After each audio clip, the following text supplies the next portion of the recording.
más importantes de la Biblia y lamentablemente una de las más descuidadas es la doctrina de la unión del creyente con Cristo. John Murray, que fue uno de los grandes teólogos norteamericanos del siglo XX, él dice que la unión con Cristo es la verdad central de toda la doctrina de la salvación. Y Arthur Pink, que muchos de ustedes conocen, dice enfáticamente que el tema de la unión espiritual con Cristo es el más importante, el más profundo y el más bendecido de todos los presentados en las Sagradas Escrituras. Y sin embargo, si bien es triste afirmarlo, dice él, no hay otro tema que sea hoy tan descuidado. Tan descuidado. Ahora, antes de pasar a explicar en qué consiste nuestra unión con Cristo y las implicaciones o algunas de las implicaciones que eso tiene, es importante aclarar que aquí estamos hablando de algo que la Biblia señala como un misterio. Un misterio. De hecho, cantábamos ahora, qué gran misterio. En el texto que leímos hace un momento, en Efesios capítulo 5, Pablo cita las palabras del Génesis capítulo 2, versículo 24. Dejará el hombre a su padre y a su madre, se unirá a su mujer y los dos serán una sola carne. E inmediatamente añade en el versículo 32, grande es este misterio. Pero hablo con referencia a Cristo y a la iglesia. El texto griego dice: este es un mega misterio.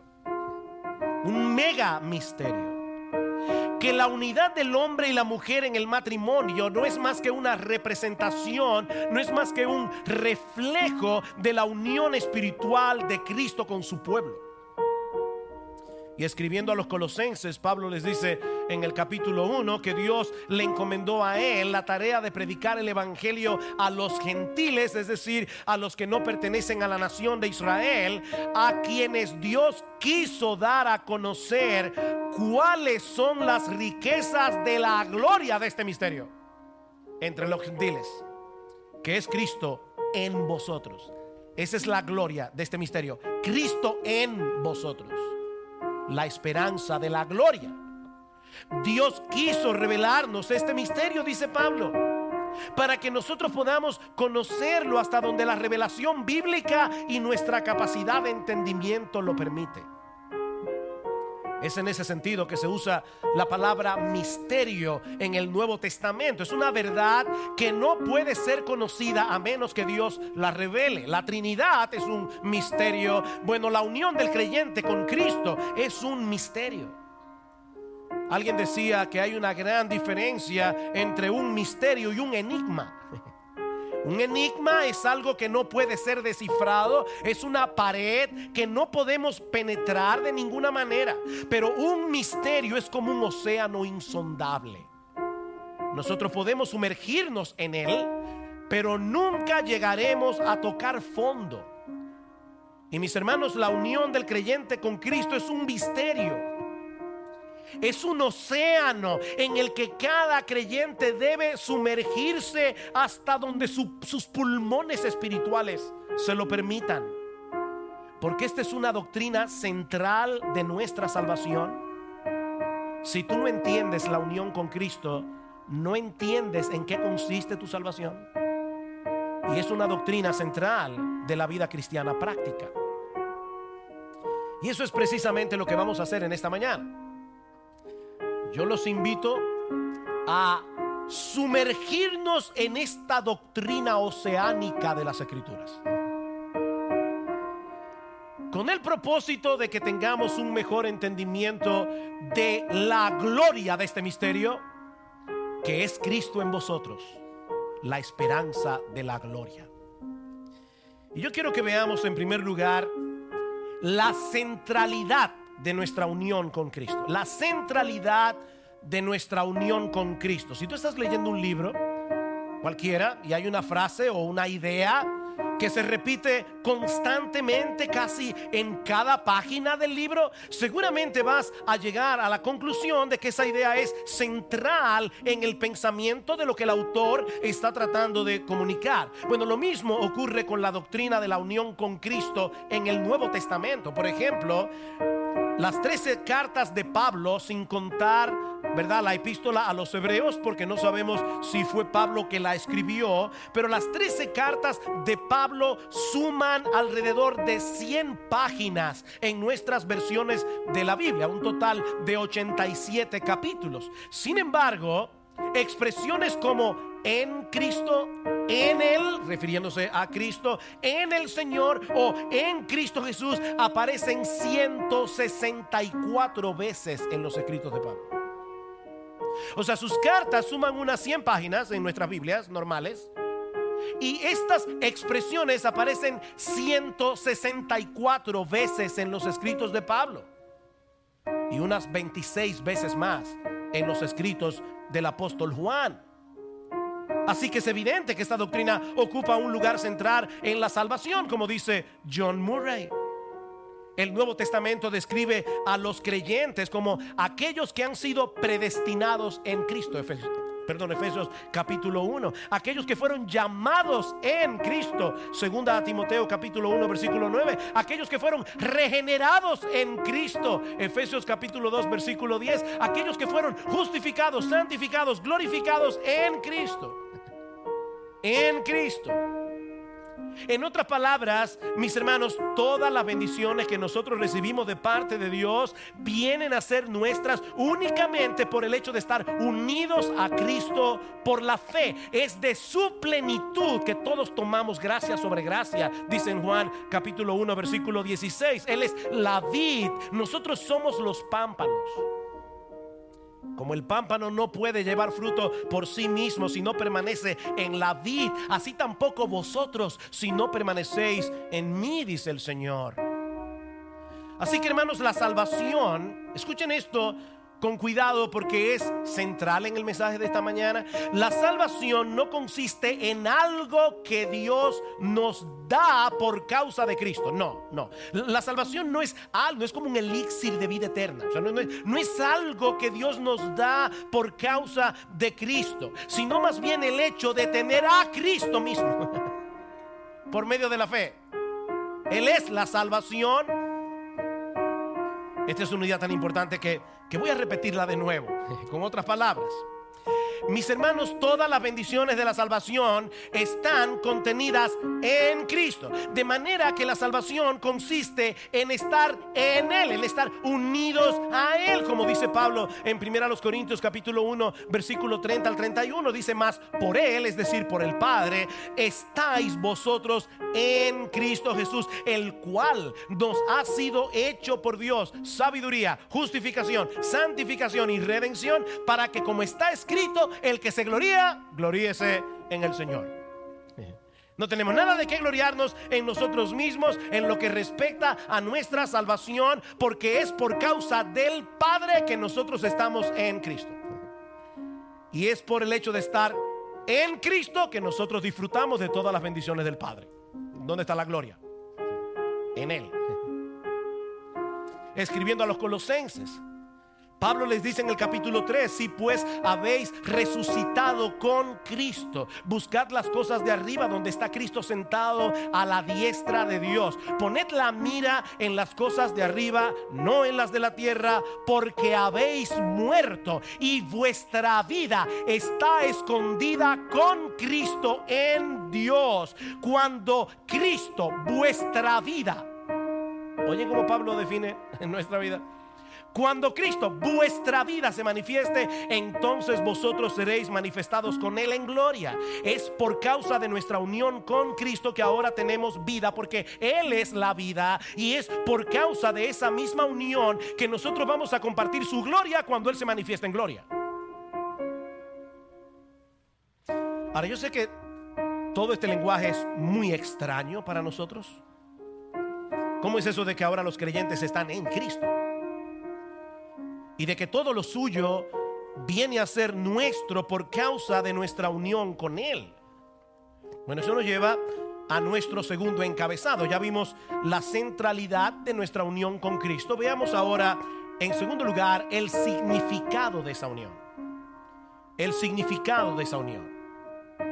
Como hemos dicho ya, este concepto es un misterio, es algo que nosotros nunca vamos a poder entender completamente, al menos no de este lado de la eternidad. Y honestamente yo creo que nosotros nos pasaremos la eternidad entendiendo cada vez un poco más. Sin embargo, la Biblia usa diversas ilustraciones que nos ayudan a entender esta doctrina hasta cierto punto. Y una de ellas es la del matrimonio, la figura del matrimonio, que es la que Pablo usa en el texto de Efesios capítulo 5 que leímos hace un momento. Vayan conmigo una vez más a Efesios capítulo 5. Por eso les decía, cuando le leíamos este texto, dice, no vamos a predicar del matrimonio, porque el matrimonio es meramente una figura. Dice Pablo en el versículo 28 otra vez: así también deben amar los maridos a sus mujeres como a sus propios cuerpos. Y ese como en el texto griego no funciona como una comparación, sino como una explicación. O sea, no es que tú ames a tu esposa como tú amas a tu cuerpo. No. Es que tú ames a tu esposa porque ella es tu cuerpo. Si ella es feliz, tú serás feliz. Si tú le desgracias la vida, te le estás desgraciando a ti, porque ella es tu cuerpo. El que ama a su mujer, a sí mismo se ama, porque nadie aborreció jamás a su propio cuerpo, sino que lo sustenta y lo cuida, así como también Cristo a la iglesia, porque somos miembros de su cuerpo. Por esto el hombre dejará a su padre y a su madre, se unirá a su mujer y los dos serán una sola carne. Grande es este misterio, pero hablo con referencia a Cristo y a la iglesia. El matrimonio es un reflejo de esa unión.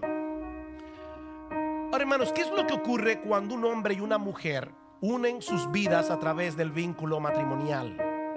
Bueno, la Biblia dice que vienen a ser una sola carne, a tal punto que en algunas culturas como la nuestra, la mujer asume el apellido de su esposo. Eso no quiere decir que dejan de ser dos individuos distintos. Yo sigo siendo yo, Gloria sigue siendo Gloria, ¿verdad? Pero tan pronto nosotros firmamos el acta matrimonial, hace unos añitos ya, 35 para ser más exacto, nuestras vidas quedaron unidas de tal manera la una con la otra, tanto en sentido legal como en sentido práctico, que desde hace 35 años ella vino a ser Gloria de Michelén. Ahora, esa unión no depende de cómo nos sintamos el uno con el otro. No. Esa unión depende del pacto que nosotros hicimos delante de Dios y delante de los hombres. O sea, lo que estoy diciendo es que si dos esposos se están llevando bien, como debiera ser, van a demostrar esa unidad en una forma tangible. Pero si en algún momento esa relación llegara a enfriarse, como quiera siguen siendo uno. Eso no depende de cómo tú te sientas. Eso depende de la realidad del pacto matrimonial. Bueno, eso es lo que ocurre con el creyente y el Señor Jesucristo. En el momento en que un pecador se arrepiente y cree únicamente en Cristo para el perdón de sus pecados, su vida queda unida a la de Él con un vínculo que nada ni nadie puede separar. Como dice James Montgomery Boyce, otro teólogo y predicador norteamericano, usando esta figura del matrimonio, nosotros podemos decir que antes de creer en Cristo, esta persona era señorita pecadora, merecedora del infierno. Ese es el otro apellido. Pero tan pronto esa persona cree en Cristo, deja de ser señorita pecadora para ser señora de Cristo, o señora cristiana, como tú lo quieras poner. Y aunque nuestra comunión con Cristo puede fluctuar en un momento dado, nuestra unión con Él nunca cambia. nunca cambia, como dice Pablo al final del capítulo 8 de su carta a los romanos, por lo cual estoy seguro de que ni la muerte, ni la vida, ni ángeles, ni principados, ni potestades, ni lo presente, ni lo porvenir, ni lo alto, ni lo profundo, y por si acaso se le quedó algo fuera, ni ninguna otra cosa creada nos podrá separar del amor de Dios que es en Cristo Jesús, Señor nuestro. Nada nos puede separar de esa unión. Por otra parte, cuando un hombre se casa con una mujer, no solo el nombre de ella queda ligado al suyo, sino que juntamente con el cambio de nombre viene también un cambio legal. Un cambio legal. Todas las posesiones que ella tenía antes del matrimonio, incluyendo sus deudas, ahora son de él. Y lo mismo sucede, y van a ver ahora por qué yo subrayo las deudas. Y lo mismo sucede con las posesiones de él. Ahora han pasado a ser también las posesiones de ella. Si ella era dueña de una casa cuando todavía era soltera, su firma, solo su firma, era suficiente para vender la propiedad. Pero después del matrimonio, todos los asuntos legales de ese tipo ya no pueden tratarse de manera individual, porque el esposo y la esposa han quedado legalmente unidos entre sí. Y mis hermanos, eso fue precisamente lo que ocurrió cuando nosotros creímos en Cristo. Nuestro novio y esposo fiel se hizo cargo de toda nuestra deuda con la justicia de Dios al morir en nuestro lugar en la cruz del Calvario, y al mismo tiempo legalmente nos concedió toda su justicia. Ese es el glorioso intercambio del que estábamos cantando hace un momento, o como le llamaba Lutero, el gozoso trueque. El gozoso trueque. Él se hace cargo de todas nuestras deudas y nosotros disfrutamos de toda su justicia. Al que no conoció pecado, por nosotros Dios lo hizo pecado para que nosotros ahora fuésemos hechos justicia de Dios en él. Ahora, nosotros escuchamos una y otra vez ese texto, sobre todo porque es uno de mis favoritos, y yo sé que yo lo repito mucho desde este púlpito. Por lo menos se van a saber un texto de memoria antes de morirse, 2 Corintios 5:21. Pero aunque nosotros repetimos mucho la fraseología, las palabras de ese texto, hermanos, eso es un lenguaje extraño. Es un lenguaje extraño, porque el pecado y la justicia no son cosas tangibles. O sea, ¿cómo es eso de que yo le di mis pecados a Cristo y Él me dio su justicia? ¿Dónde está eso? Porque el pecado y la justicia no son cosas que yo puedo tocar, no son cosas que yo puedo ver, no son cosas tangibles. No es como regalar una camisa o hacer una transferencia entre cuentas. O sea, tú vas a la cuenta bancaria y dices, bueno, aquí está la transferencia que me hizo fulano de tal a la cuenta mía. Pero esto no funciona así. Mis hermanos, ¿cómo es que sucede entonces ese glorioso intercambio? Bueno, al quedar unidos a Cristo, como el hombre y la mujer se unen a través del vínculo del matrimonio, nuestras deudas pasaron a ser suyas. Y Él murió por cada una de ellas en la cruz del Calvario. Pero al mismo tiempo su justicia ahora viene a ser nuestra por causa de nuestra unión con Él. Lutero escribió una carta a los nobles de Alemania, de Inglaterra, a los nobles de Alemania en el año 1520. Y en una parte de esa carta dice algo precioso, extraordinario. Dice: Cristo es Dios y hombre, pero jamás ha cometido pecado. Su justicia es invencible, eterna y omnipotente. Al apropiarse Cristo del pecado del alma del creyente en virtud del anillo de bodas, es como si Cristo mismo hubiera cometido el pecado. De donde resulta que los pecados son absorbidos por Cristo y perecen en Él, porque no hay pecado capaz de resistir la invencible justicia de Cristo. ¡Wow! Gloria al Señor. ¡Wow! No hay pecado capaz de resistir la invencible justicia de Cristo. Y más adelante Lutero añade: ¿no es acaso alegre negocio que Jesucristo, el novio rico, noble y bueno, se despose con una insignificante ramera, pobre, despreciable y mala, sacándola así de todo mal y adornándola con toda clase de bienes? Ya no es posible que el alma sea condenada por sus pecados, dice Lutero, porque Él los hizo suyos en la cruz del Calvario y allí pagó por todos ellos en nuestro lugar. Aleluya, gloria a Cristo. Qué glorioso intercambio. Ahora, esta ilustración del matrimonio, que es tan hermosa, tiene sus limitaciones, porque no podemos reducir nuestra unión con Cristo a un asunto meramente legal. No podemos reducir este asunto de nuestra unión con Cristo a algo meramente legal, aunque esto escapa por completo a nuestro entendimiento. Mis amados hermanos, está la unión del creyente con Cristo, que en varios pasajes del Nuevo Testamento se nos dice que nosotros morimos con Él, resucitamos con Él y ascendimos con Él a los cielos. El problema es que todo eso sucedió hace más de 2000 años.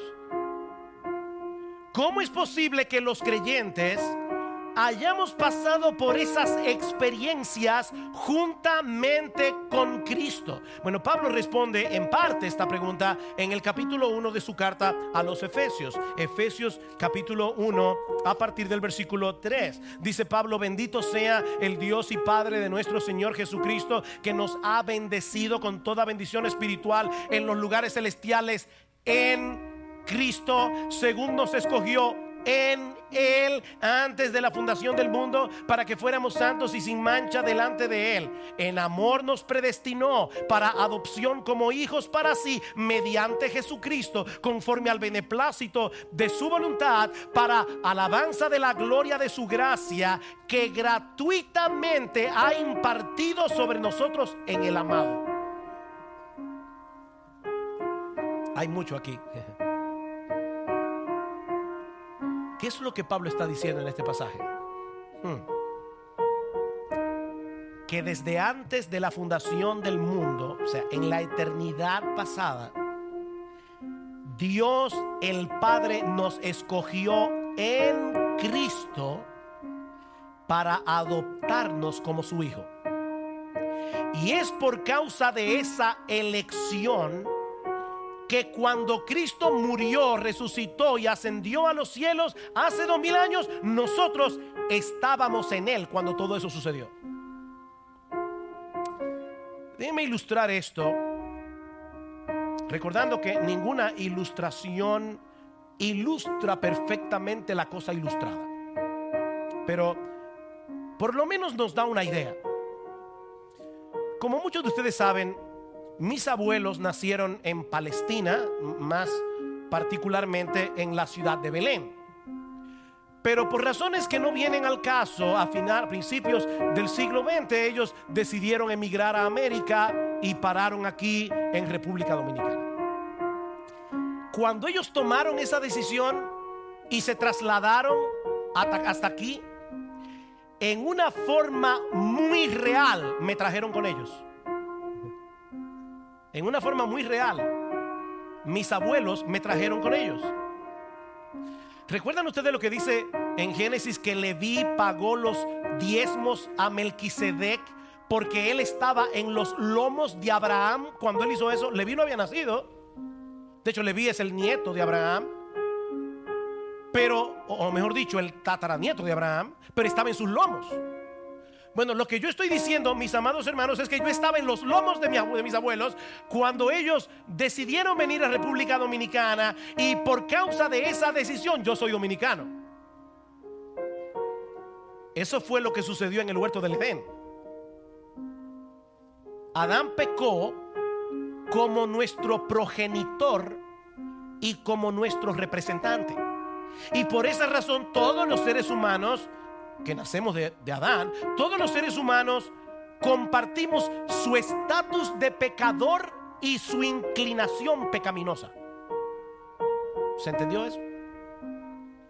Bueno, por lo menos aquí dijeron que sí, no sé los demás. Porque estábamos en los lomos de Adán. Todos estábamos en Adán cuando él pecó, porque toda la raza humana salió de él. Pero gracias al Señor que esa no es toda la historia. Lo que estamos diciendo, mis hermanos, y mira, de verdad, si esto no te hace saltar de la silla, yo no sé qué puede hacerte saltar. Por causa de la elección de Dios, todos los creyentes estábamos en los lomos de Cristo cuando Él murió y resucitó. Pablo dice en 1 Corintios 15:22, así como en Adán todos mueren, en Cristo todos serán vivificados. Cristo es el segundo Adán que da inicio a una nueva raza de hombres y mujeres salvados por gracia.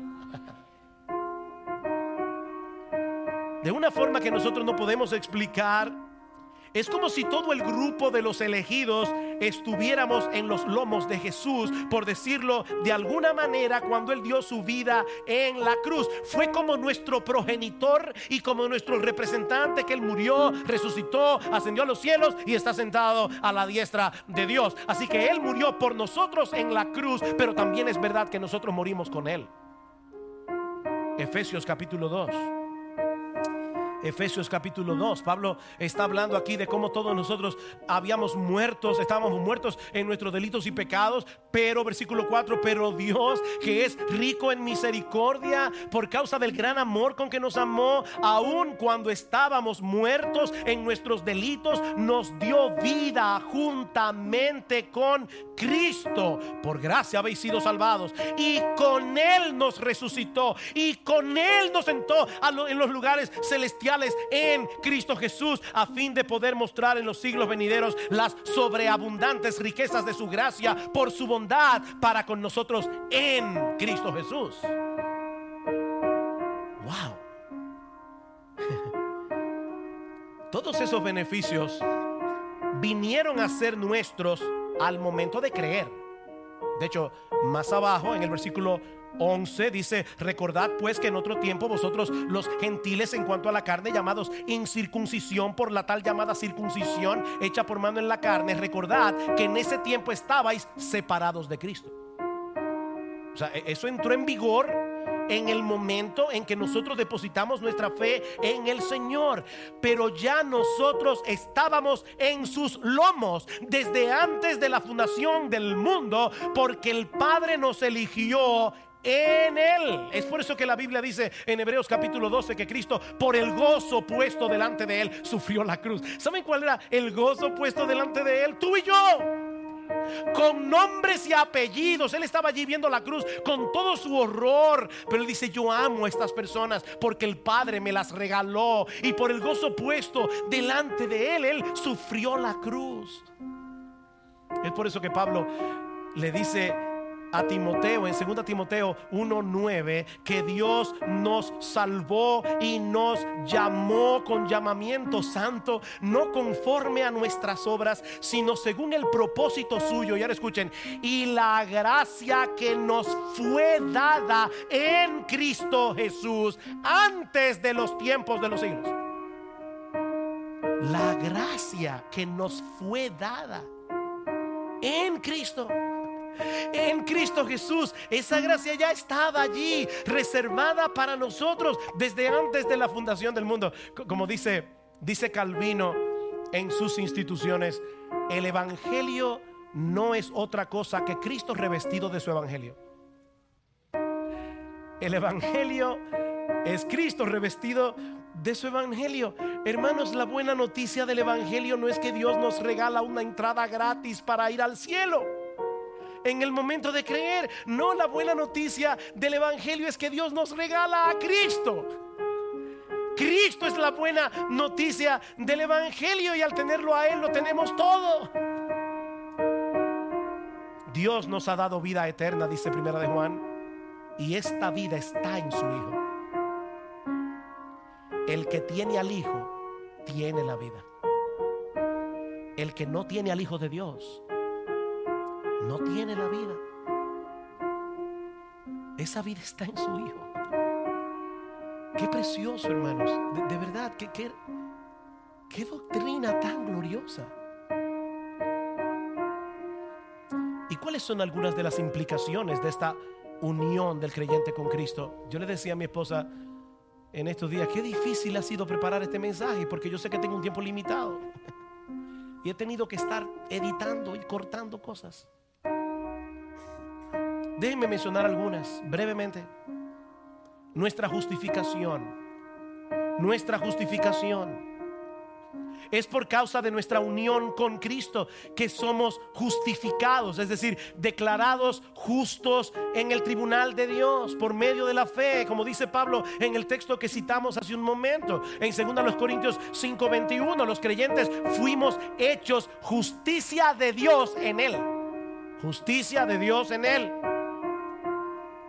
O como lo dice Pablo en Filipenses capítulo 3 versículo 7, luego de dar un reporte de lo que era su pedigrí religioso, su pedigrí de moral y de decencia, dice Pablo: pero cuantas cosas eran para mí ganancia, las he estimado como pérdida por amor de Cristo, y ciertamente aún estimo todas las cosas como pérdida por la excelencia del conocimiento de Cristo Jesús mi Señor, por amor del cual lo he perdido todo y lo tengo por basura para ganar a Cristo y ser hallado en Él, no teniendo mi propia justicia que es por la ley, sino la que es por la fe de Cristo, la justicia que es de Dios por la fe.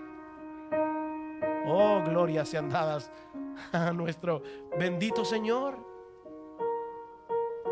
El creyente ya no tiene que preguntarse: ¿habré llegado a ser tan justo y tan bueno como para que Dios me acepte en su presencia?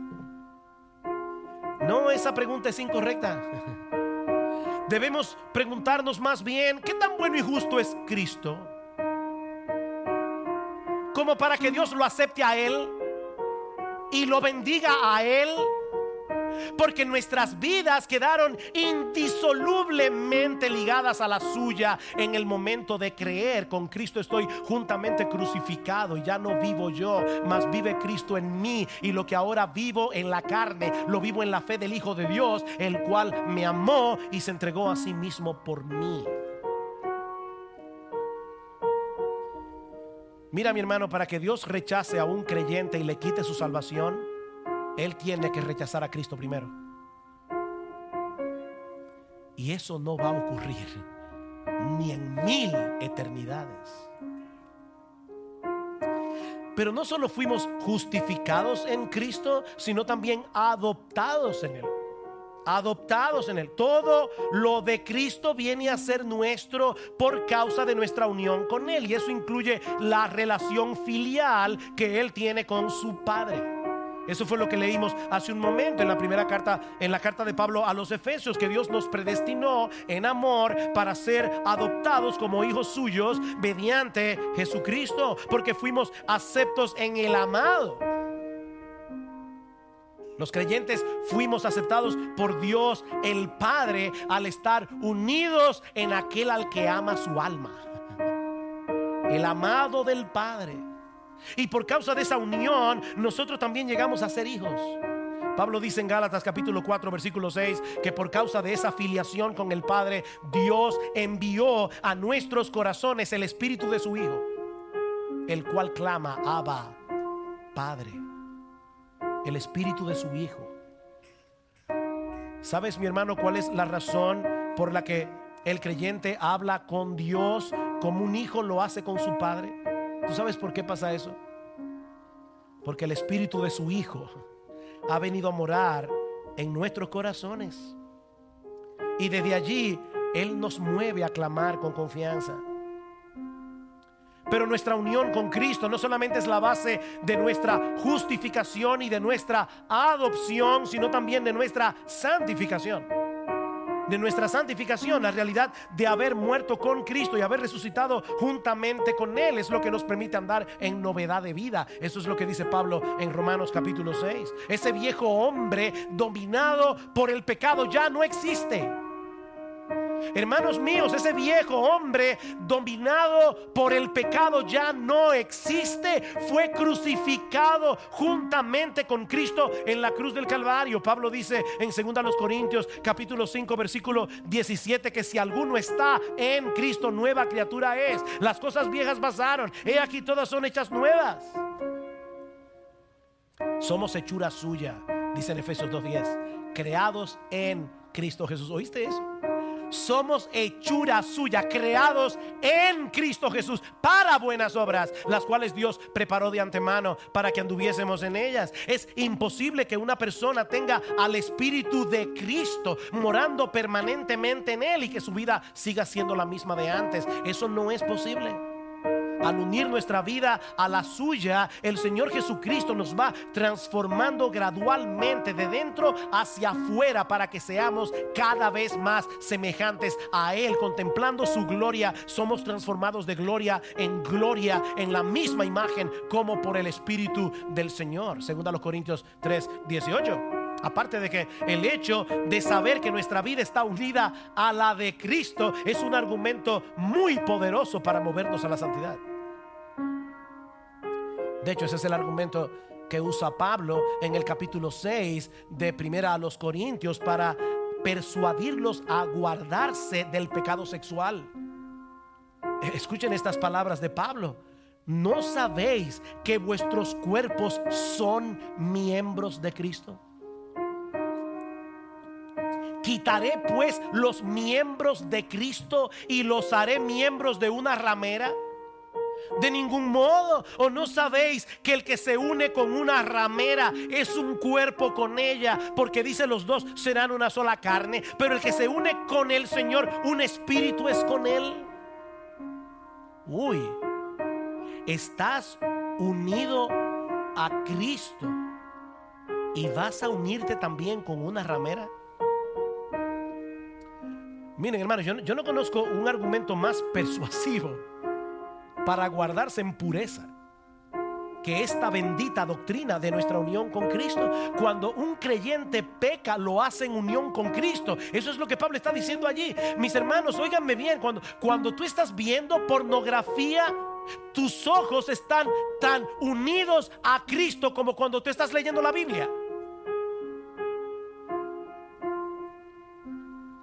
Somos un cuerpo con Él.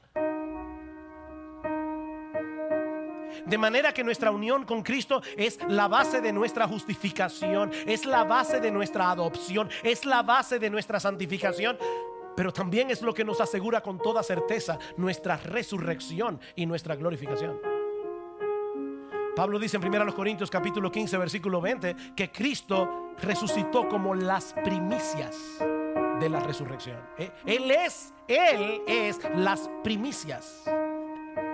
¿Y qué son las primicias? Los primeros frutos del resto de la cosecha. Cristo resucitó como las primicias, asegurando de ese modo la resurrección de todos los que son suyos. Hermanos, nosotros podemos estar absolutamente seguros de que cuando el Señor Jesucristo regrese en gloria, Él transformará el cuerpo de la humillación nuestra para que sea semejante al cuerpo de la gloria suya. Como dice Pablo en Filipenses 3:21, porque ni siquiera la muerte nos puede separar de Él. Ni siquiera la muerte puede quebrantar esa unión. Es por eso que Pablo contempla nuestra glorificación como algo que ya pasó. ¿Se han dado cuenta de eso? En Cristo eso ya pasó. Dice Pablo, porque a los que antes conoció también los predestinó para que fuesen hechos conformes a la imagen de su Hijo. Y a los que predestinó, a estos también llamó, y a los que llamó, a estos también justificó, y a los que justificó, a estos también glorificó. Si Dios el Padre nos escogió desde antes de la fundación del mundo para unir nuestras vidas a la de Cristo y transformarnos a su semejanza, podemos estar completamente seguros de que así será. Yo sé que tú te ves a ti mismo o a ti misma tan llena de defectos, con tantos pecados, con tantas debilidades. Créeme, Dios el Padre, si tú eres creyente, te está haciendo cada vez más semejante a Cristo, y cuando estés en su gloria serás igualito a Él. ¿Te parece una meta muy lejana, verdad? Dios lo hará. Dios lo hará. Nuestra vida está unida a la de Cristo, a ese Cristo que reina en gloria, sentado a la diestra del Padre. Así que puedes estar completamente seguro de que tú vas a compartir esa gloria. Las aflicciones del tiempo presente no son comparables con la gloria venidera que en nosotros ha de manifestarse cuando Él regrese en gloria. En conclusión, mis hermanos, lo que yo he tratado de explicar en este mensaje,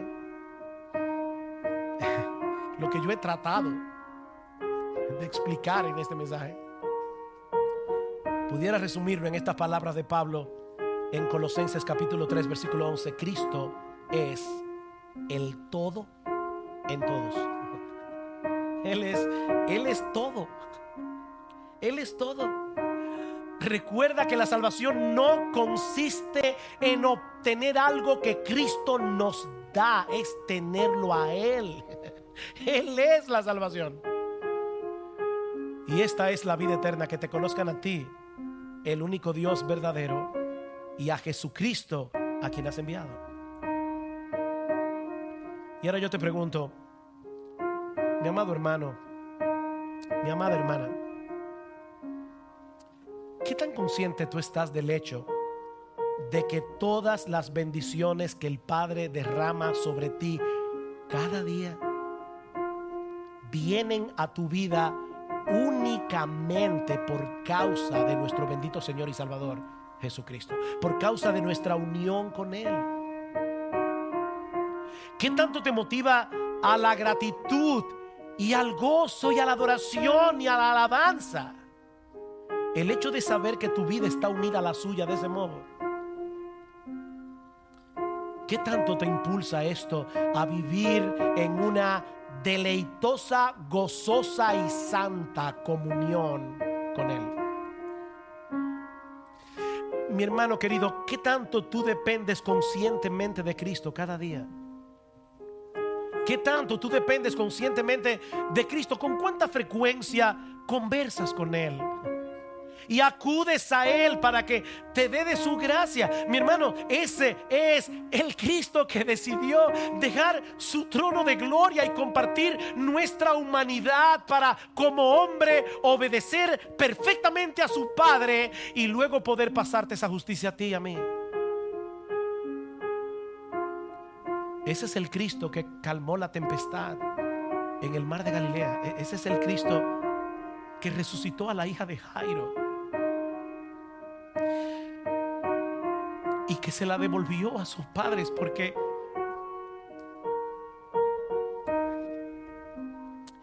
Él no solo es todopoderoso, Él es tierno y compasivo. Ese es el Cristo que voluntariamente fue a la cruz.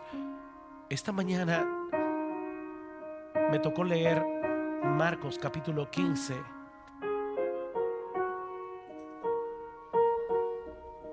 Y me imagino que, teniendo todo esto en mi mente,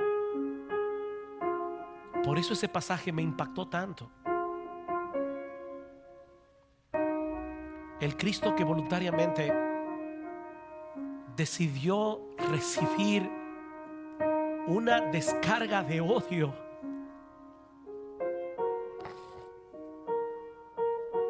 de parte de una humanidad caída, y luego recibir de su Padre toda la ira justa que merecían tus pecados y los míos.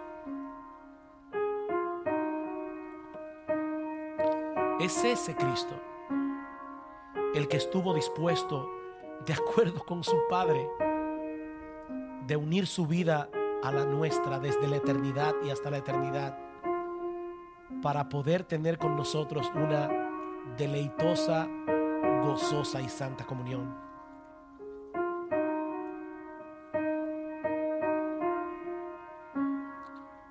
Mi amado hermano, ¿cuán a menudo tú le expresas a Cristo tu alabanza y tu gratitud por todas las bendiciones que tú recibes del Padre por causa de Él? incluyendo la bendición del perdón cuando pecamos, incluyendo esa bendición. Y yo sé que todos aquí probablemente sentimos una mezcla de gozo al escuchar esta doctrina y al mismo tiempo convicción de pecado. Pero una de las bendiciones que nosotros recibimos por estar unidos a Cristo es el perdón.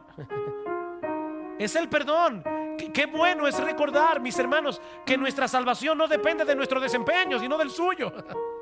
Qué bueno que su bendita sangre continúa limpiándonos de todo pecado cada vez que nosotros venimos en arrepentimiento y fe delante del trono de la gracia. Eso no debe movernos a tomar el pecado con ligereza, pero sí nos motiva a seguir corriendo la carrera con esperanza.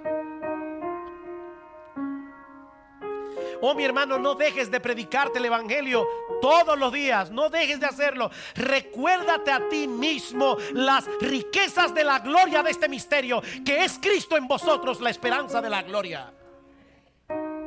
Porque solo así vas a poder seguir luchando la buena batalla de la fe hasta que llegues sano y salvo a la presencia de tu bendito Señor y Salvador.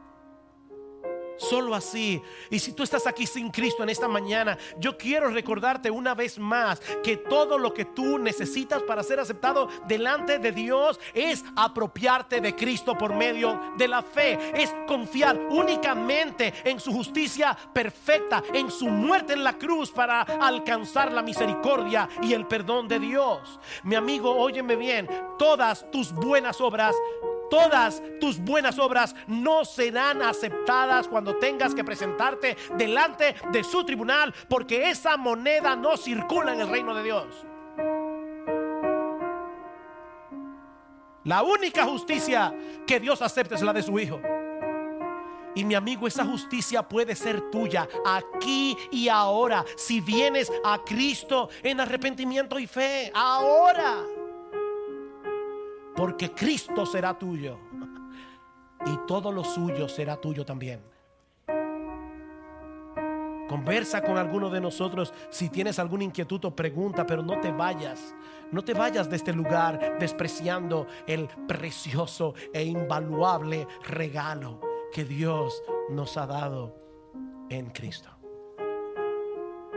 Oh, que el Señor bendiga su palabra en medio nuestro, salvando a pecadores y edificando a su pueblo para la gloria de su santo y bendito nombre.